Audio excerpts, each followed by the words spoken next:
The story of John Henry is a 19th century folk tale frequently set to music. John Henry was a steel-driving man whose job it was to hammer steel spikes into rock. This was done to make holes in which explosives could be inserted, explosives which cleared the way for new train track. John Henry was the best of them all. And one day, a steam-powered drill was invented to do that same job. John Henry wasn't about to be replaced by a machine, as his job was kind of his entire reason to exist. So he told his captain, "Well, a man's got to act like a man, and before the steam drill beats me, I will die, hammer in my hand." So he challenged the steam drill to see which of them was better. Now, it was a close contest, but John Henry prevailed.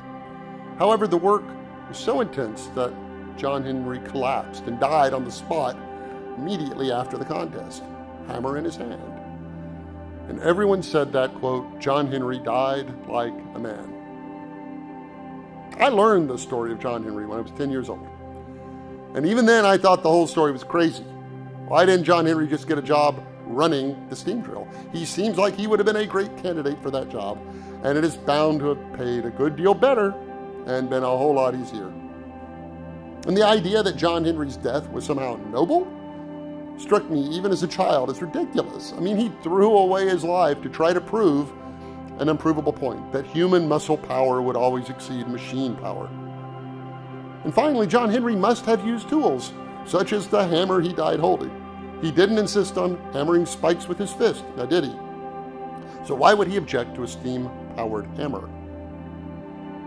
Can you imagine a warehouse that stores bricks getting a forklift? And someone who used to carry bricks on their back refusing to use it? Challenging the forklift to a contest?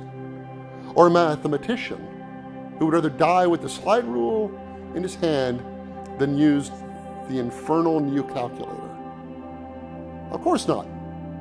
But the story of John Henry is the story of our mixed feelings about labor-saving technologies, one that we are still experiencing today. If you're interested in artificial intelligence, visit gigaom.com or check out my new book, The Fourth Age: Smart Robots, Conscious Computers, and the Future of Humanity.